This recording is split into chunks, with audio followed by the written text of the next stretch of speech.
Pues vamos a empezar. Bueno, estoy muy contenta de este Infoboost porque es un tema, la verdad, que me apasiona. Bueno, estudié comunicación, entonces todo lo que tiene que ver con la comunicación me gusta mucho y al mismo tiempo me gusta, pero me asusta. Entonces, este tema, a propósito, es un tema para reflexionar, es un tema delicado, pero lo vamos a abordar también desde una perspectiva divertida, porque vamos a ver los síntomas de esta problemática, pero desde el análisis de la raíz latina de palabras que son altisonantes o groserías. Entonces, les recuerdo, como también les habíamos dicho en las redes, que esta es una sesión no apta para sensibles. Entonces, por favor, espero que nadie se vaya a ofender, porque es una manera muy divertida, acá Sofía se está riendo, de analizarnos, de reflexionar qué nos está pasando con toda esta información.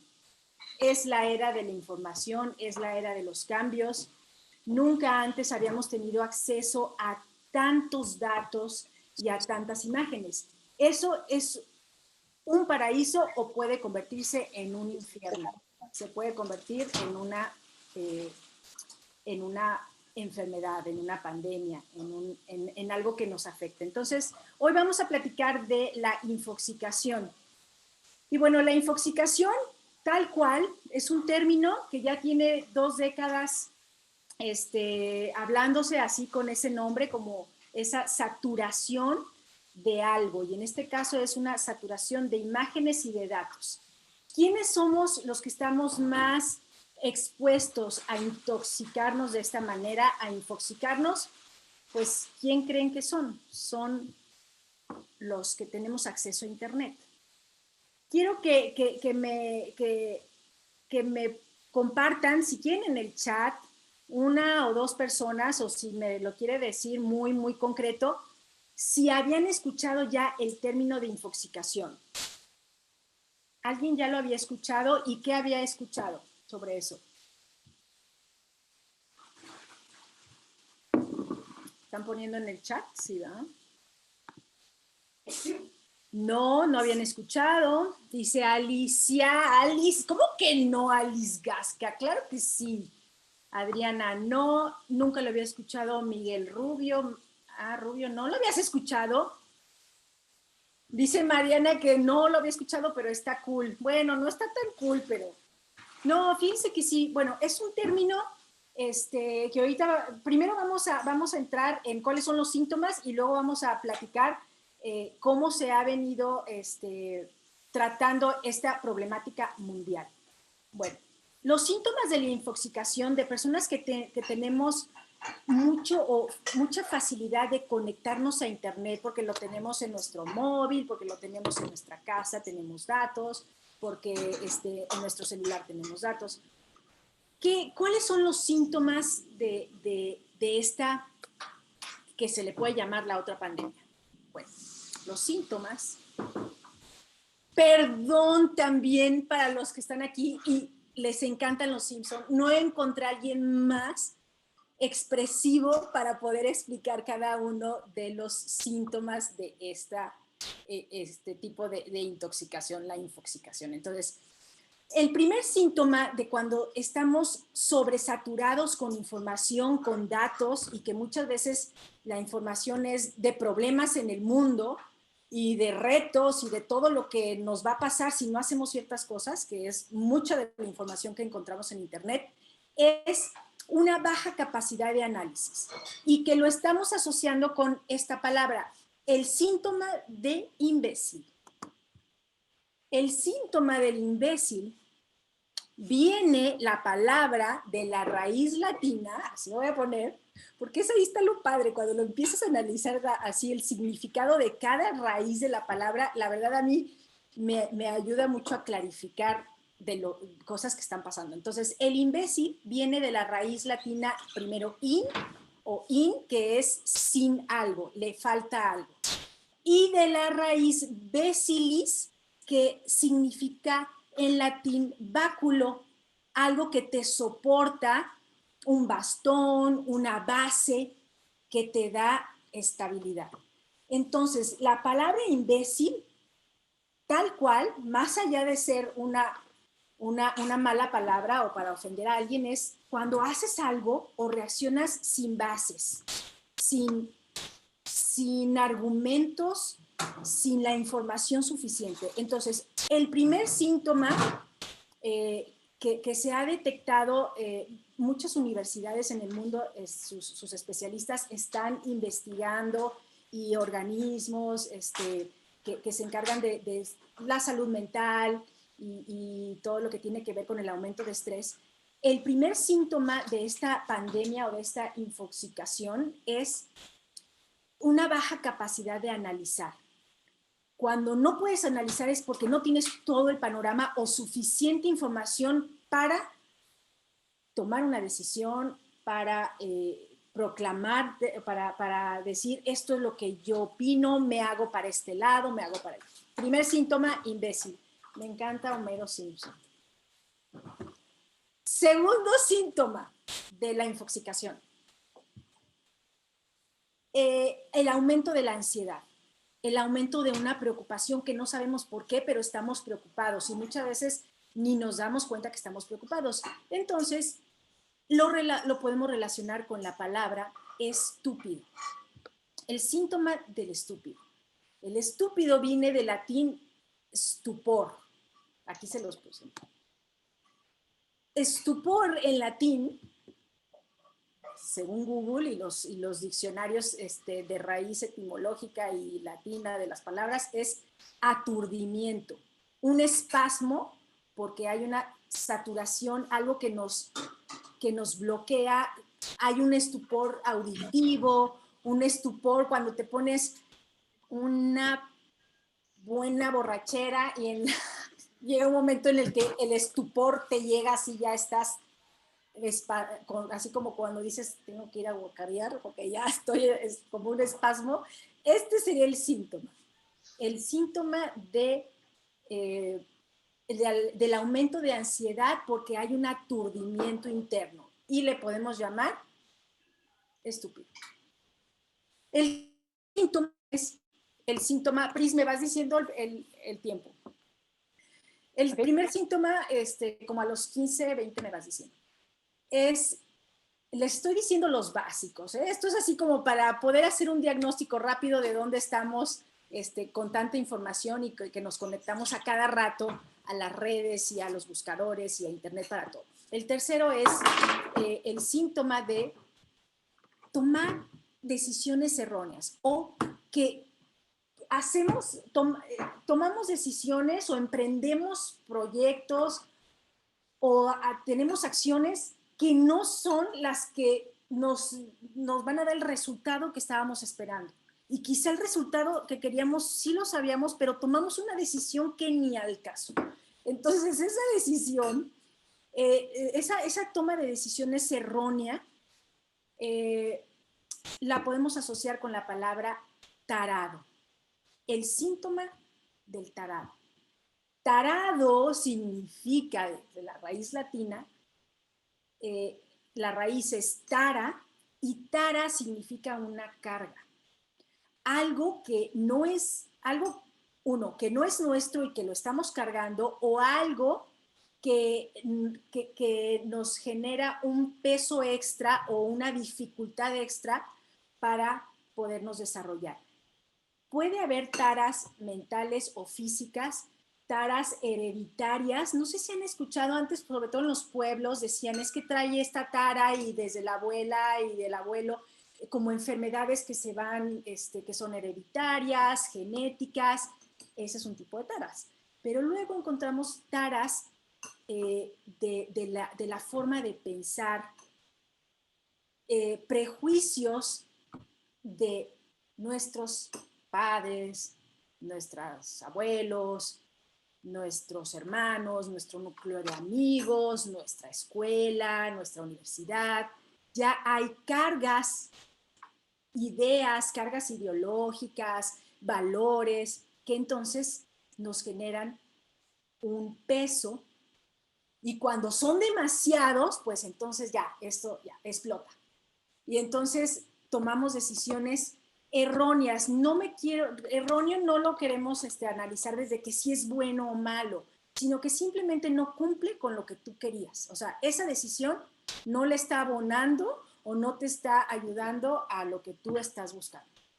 Entonces, estos tres síntomas,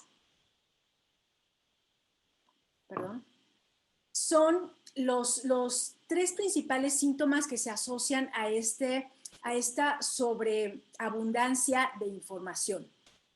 Esta información que es en imágenes y en datos, en sonidos también, en audios, todo hay una sobreinformación porque hay un resultado exponencial de la forma de buscar en Internet. Entonces, ya conociendo los tres síntomas, espero que nadie se haya ofendido, que se hayan reído y se hayan identificado. ¿Quién, por favor, me puede compartir, solo una persona, en este último año, que fue un año muy, muy atípico porque tuvimos un extra de estrés que fue la pandemia? O sea, ya tenemos estrés económico, social, político, ahora fue estrés de salud, de qué pasa con nuestra salud, de la vulnerabilidad. En este último año, ¿en qué síntomas se vieron más, que lo sentían más? Puede ser el imbécil, puede ser en el síntoma de estúpido o puede ser en el síntoma de tarado.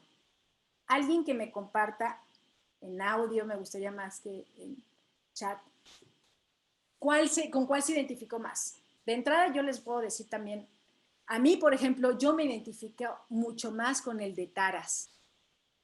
Me he cachado más en el síntoma de tarado por todo, o sea, por lo que me dicen de un lado, lo que me dicen de otro, y entonces tomo una decisión y digo, o sea, no, esto no era, pero es que esto es lo que así funciona, porque así es como lo hacían mis padres, ¿no? Por ejemplo, o así es como mi esposo lo hace, o así es como mi equipo de trabajo lo hace. Yo me he sentido más en el tarado. Bueno, pero, ¿qué les digo? Pues hay un antídoto para todo, hay un menjurje para toda intoxicación. Entonces, este menjurje, más que algo que nos tomemos, es una serie de prácticas o de principios que nos pueden servir o de ideas que nos pueden dar como un norte. Entonces, el antídoto puede ser una dosis, y me voy también con otra palabra que creo que tiene mucho significado y nos puede clarificar, una dosis de idiotismo. ¿Alguien sabe la raíz de idiota? No sé si alguien ya pusieron algo por aquí.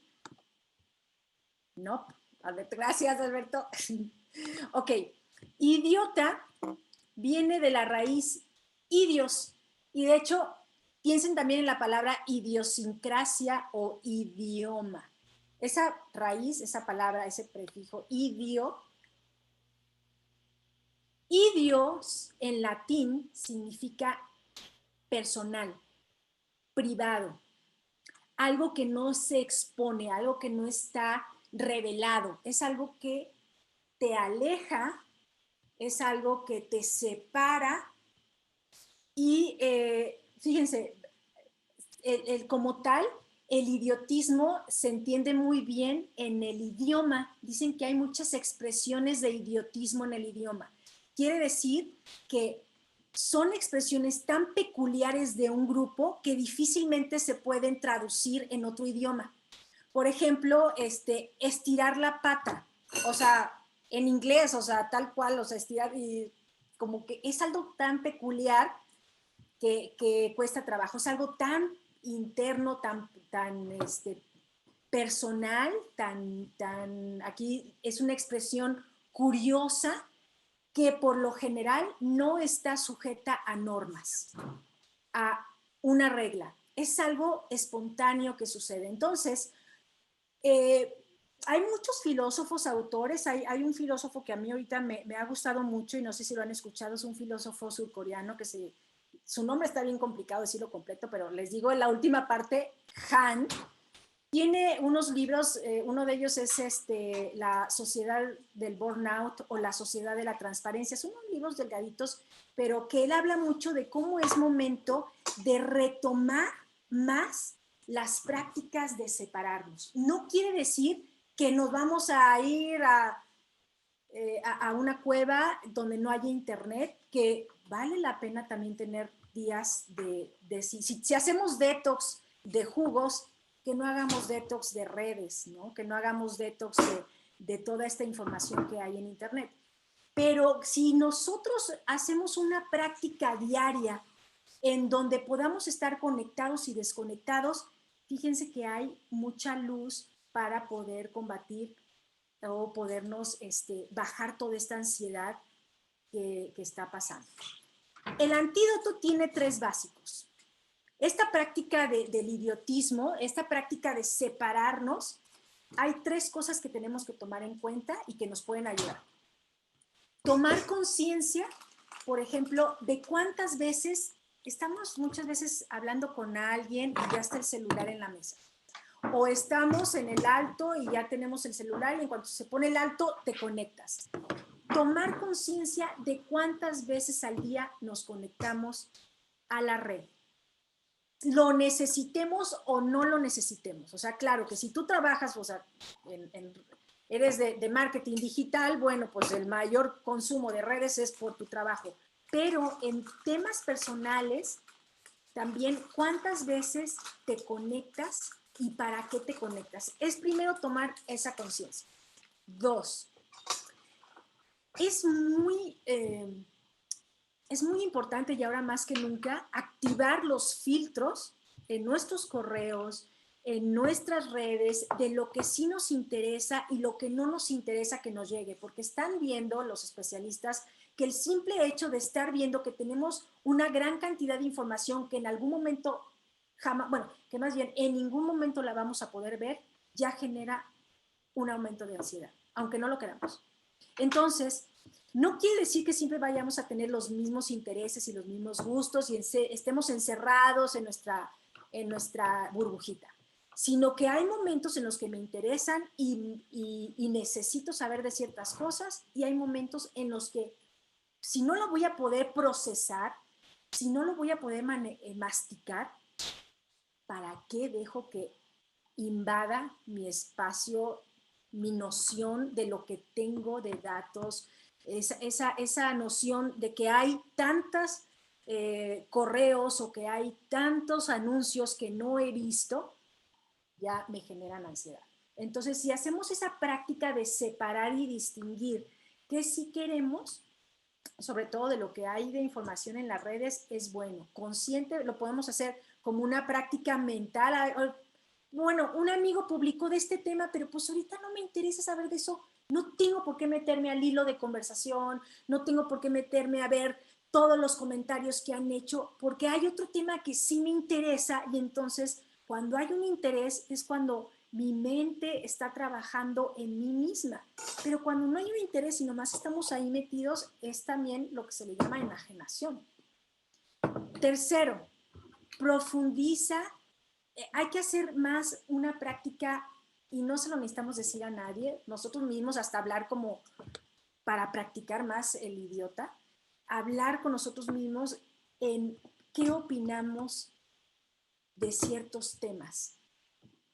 Obviamente estamos influenciados por el mundo, pero llega un momento en el que cuando te separas y evitas que haya tanto ruido informativo, entonces encuentras adentro de ti que realmente o más cercano a lo que tú opinas y cómo lo piensas. Y después, claro, podemos corroborar con los especialistas, podemos incluso dejarnos guiar también por personas que se han dedicado a estudiar más en X tema.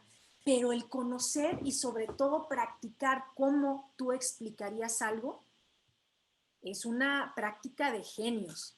O sea, lo importante es que lo expliques y te entiendas. Si tú ya lo puedes explicar, lo entendiste. Si no lo sabes explicar, no lo has entendido. Entonces es una práctica que de esos intereses que tenemos podamos construir una visión, una opinión.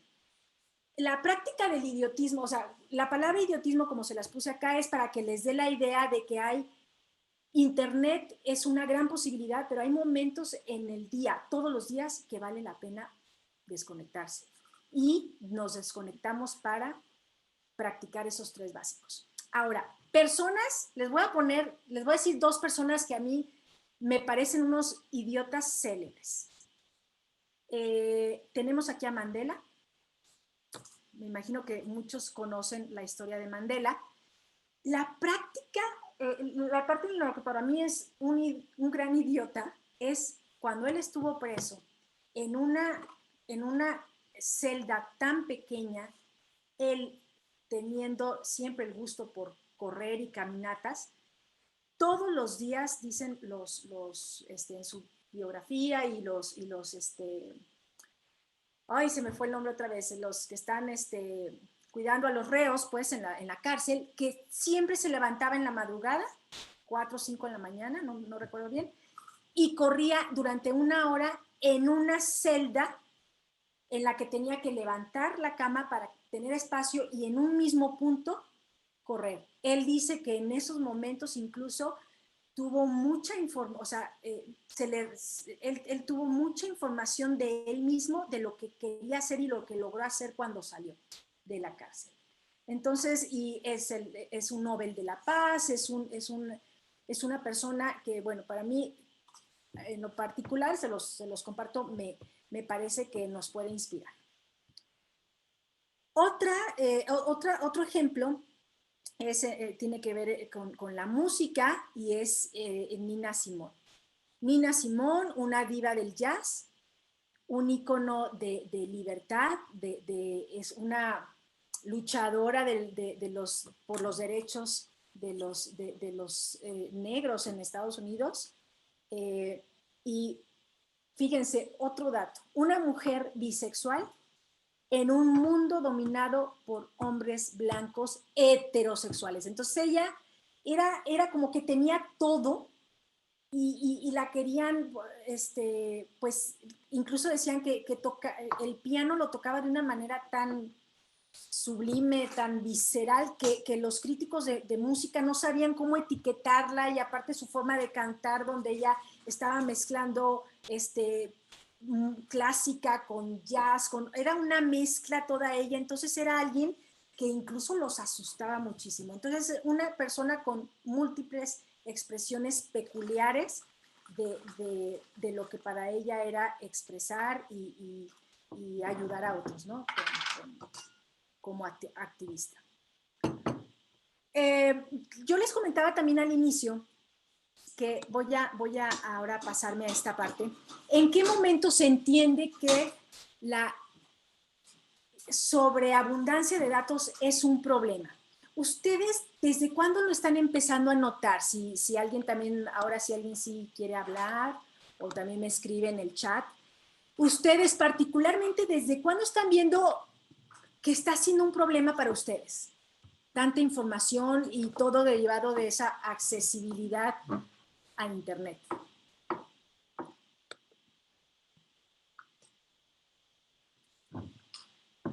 ¿2013 cuando empieza fuertemente Twitter?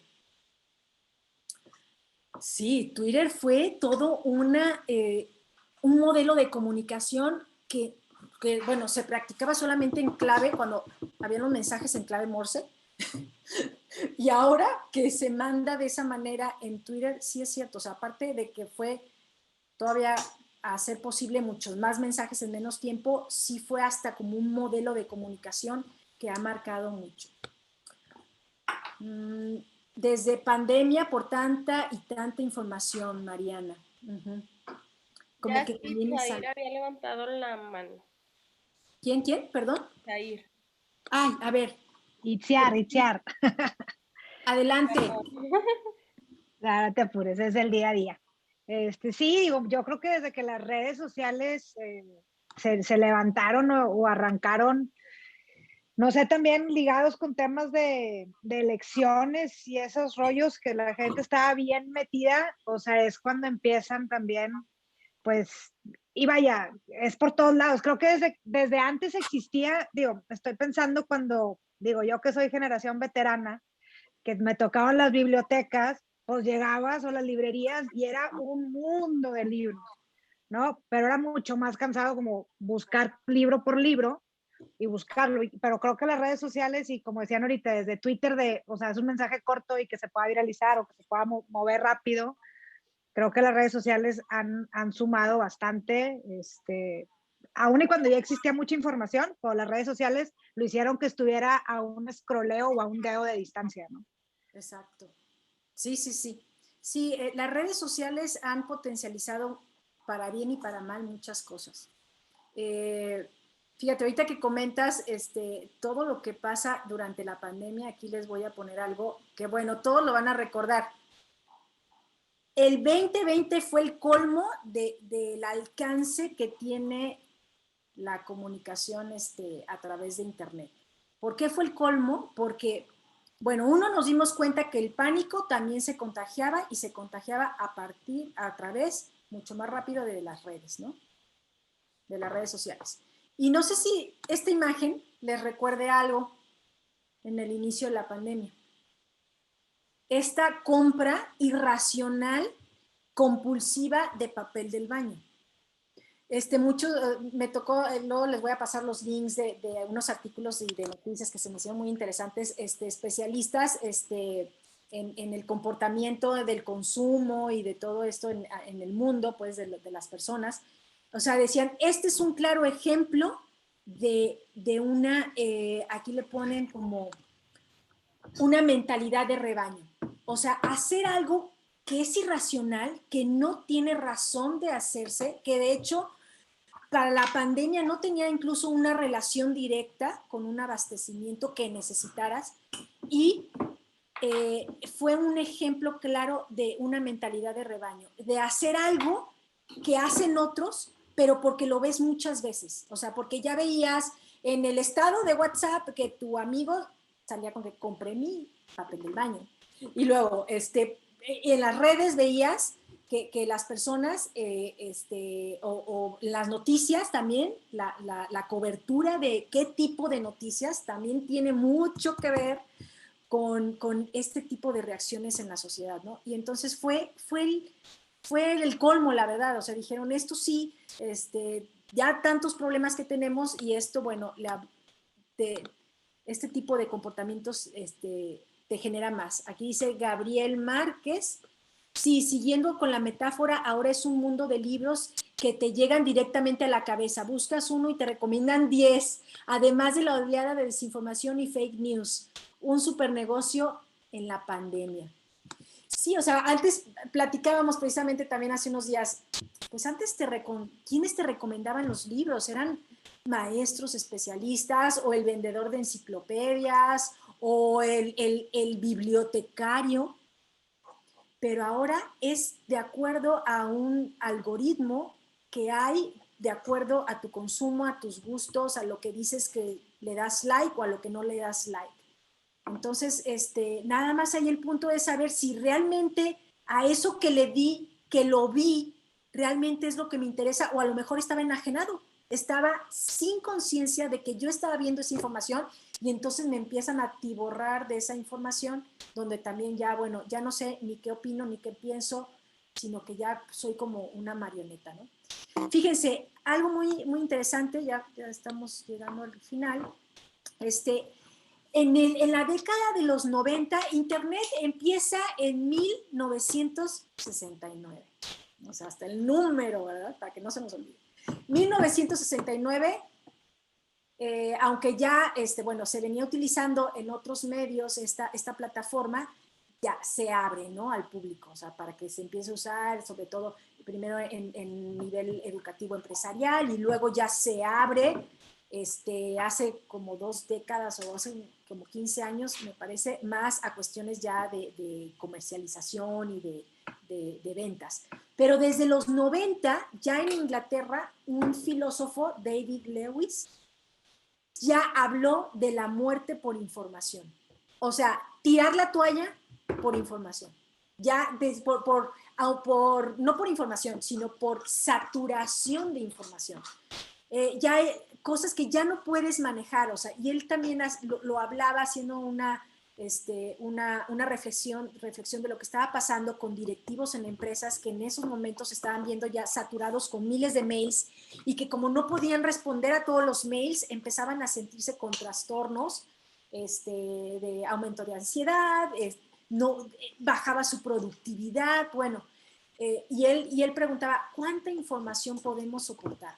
O sea, nuestro cerebro, nuestra psique, nuestra mentalidad, cuánta información puede soportar y conviene soportar. También en los 90, Reuters hace una encuesta precisamente con todo para ver los resultados en este grupo analizado de directivos, que la mayoría salió con un alto índice de sentirse abrumados y que eran menos productivos con estas nuevas tecnologías, fíjense, o sea, o con esta nueva forma de comunicarse. También este está súper interesante, se lo voy a pasar, en el 2000 también ya fue cuando más los medios de comunicación de diferentes partes del mundo empezaron a hablar sobre el problema que se estaba viendo. O sea, aquí pone El País, esto fue en el 2000, un artículo donde dice atentos a todo y a nada a la vez. O sea, estás en todo y en realidad no hay algo a lo que le pongas atención, esa reflexión, ese que digas esto me interesa, no lo hay. O sea, estábamos ya como aturdidos. La UNAM también en el 2018 empieza a orientar más a la población en México sobre cómo enfrentar estos síntomas de infoxicación. Y como les decía, bueno, lo que se vio en el 2020 que ya fue así como el colmo. Ahora, vamos a ver, después de que tenemos estos personajes, recomendaciones muy sencillas, y les pido que si también ustedes descubran más, nos las compartan. Prácticas para vivir varias veces al día el idiotismo, o ponerme así como idiota en mi mundo, en lo privado, y luego me vuelvo a conectar. O sea, aquí la intención no es que te hagas tipo Diógenes. No es de que te vayas a una cueva y que no creas en el mundo y que todo está mal. No, sino que te conectas y te desconectas. Y al desconectarte, te das cuenta, también hay en el libro de la Sociedad de la Transparencia que les decía de este filósofo surcoreano de la Sociedad de la Transparencia, bueno, ya no me acuerdo si era en el de la Sociedad de la Transparencia o en la Sociedad del Burnout, donde dice que el tiempo transcurre mucho más lento cuando estás en el idiota. Porque la saturación de datos es como cuando vas en el tren a alta velocidad, te hace esa sensación de ir y de que el día se te fue más rápido, pero fue realmente porque no estabas consciente. Entonces está bien interesante cómo lograr ese idiotismo. Y de hecho él le llama la revolución de los idiotas.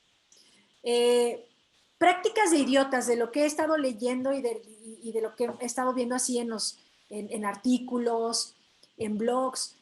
¿Qué podemos hacer? Uno, caminar solo algún momento del día.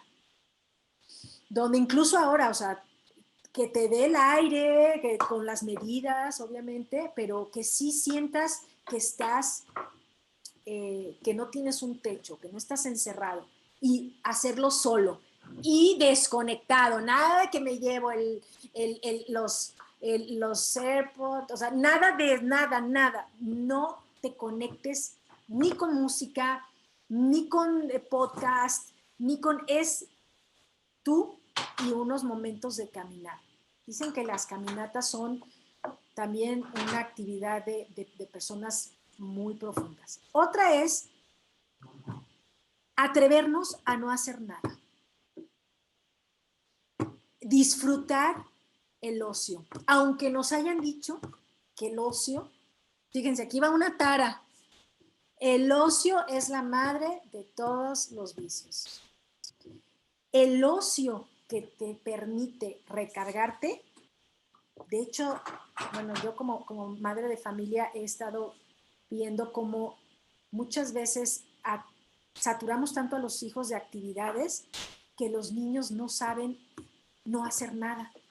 Y también los niños ya están presentando niveles de estrés altísimos, cuando todavía ni siquiera tienen que trabajar para comer y muchas otras cosas. Bueno, en ciertos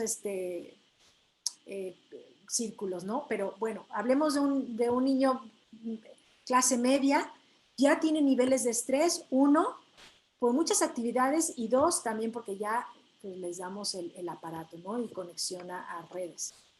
Entonces, atreverte a no hacer nada unos minutos al día donde puedes solo observar, solo respirar o meditar.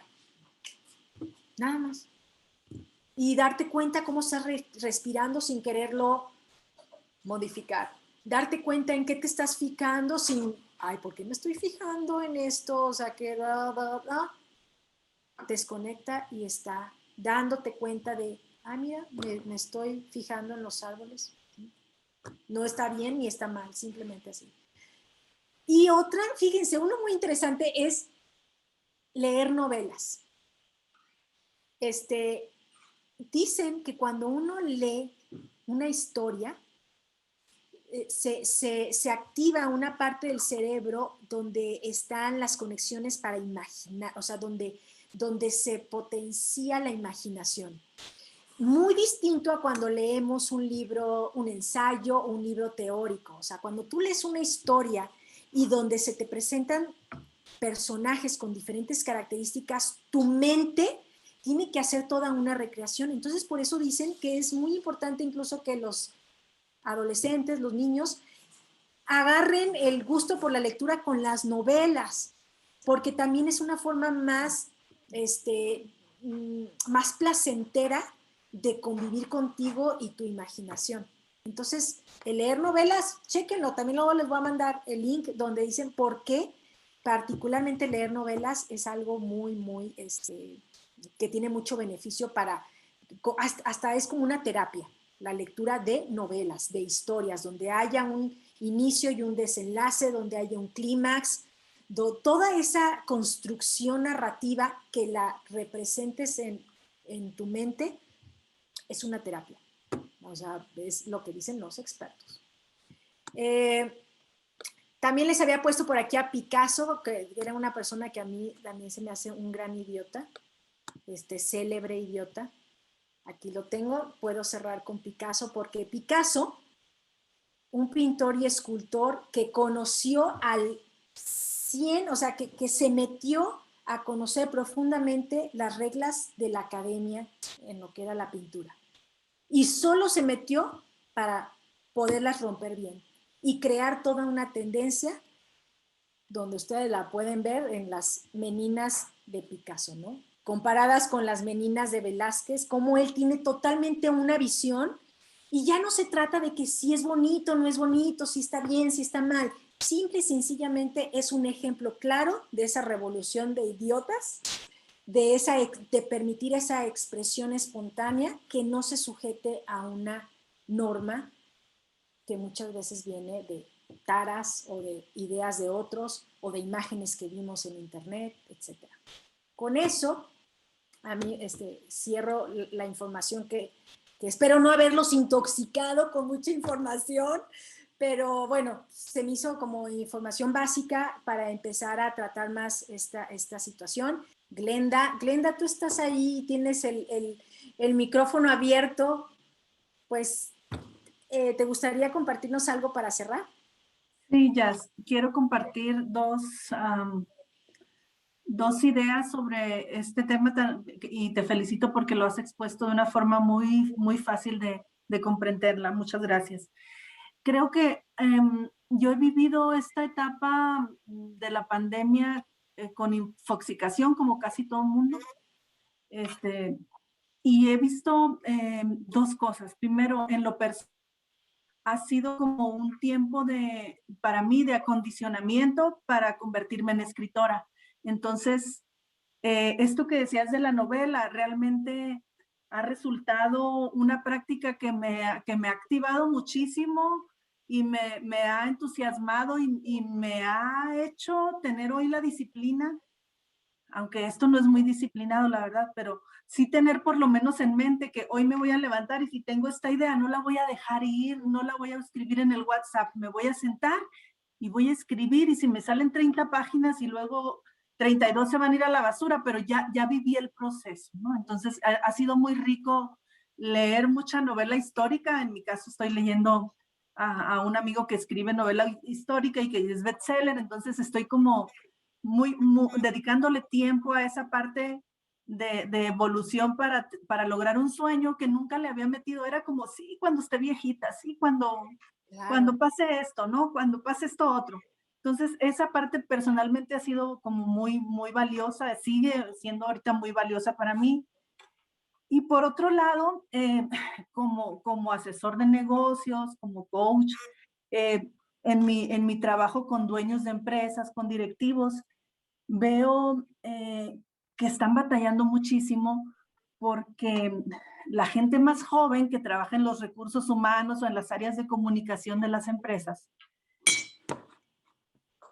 está en esta ola de informar todo y cometen grandes errores sobre la información, sobre la segregación de la información.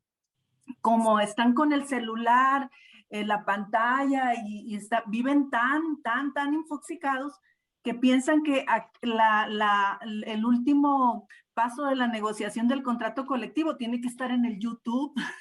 Entonces, cosas así de graves, que pueden costar mucho dinero y que pueden costar pues el cierre de un contrato en equilibrio, tanto para la empresa como para el trabajador, que es muy difícil de llegar en estos momentos, ¿no? Porque uno como trabajador lo comprende desde su bolsillo y desde la problemática de salud que estoy viviendo en mi casa, junto al desempleo y todo lo que sucede. Y como directivo y como dueño de empresa, pues quiero dar mucho, pero también tengo mi límite. Entonces, yo veo que, y hablo de los más jóvenes porque así es mi realidad, lo que yo estoy viendo. Son los más jóvenes que tienen toda esa habilidad tecnológica, quienes en su afán de comunicar están cometiendo pues una serie de errores en lo que sí se debe y lo que no se debe. Ahí es donde me siento una vez a la semana con un dueño de una empresa de un grupo empresarial que tiene 10 unidades de negocio y me dice, es que otra vez volvieron a subir a las redes esto, es que otra vez volvieron a poner, qué necesidad, de eso no se puede. Y entonces dice, ¿cómo voy? O sea, ¿me los madreo o corro a alguien? ¿O qué hago? ¿Sí? Y entonces, sí, entonces esa parte pues ha sido como rica también porque hay que aprender de todo, pero también requiere de conciencia, ¿no? De que sin distingo si soy joven o soy vieja o soy chavorruca, hay que tener cuidado con eso. Gracias por permitirme compartir. No, gracias a ti, Glenda. Ya no está, se fue el tiempo, les agradezco a todos el haberse conectado. Les vamos a mandar información, les voy a mandar muchos links, los voy a infoxicar. Y entonces, quien esté interesado, pues puede meterse más y ojalá que esta información les sirva, sobre todo para ser unos buenos practicantes del idiotismo. ¿Ok? Gracias a todos. Nos vemos la próxima. Bye.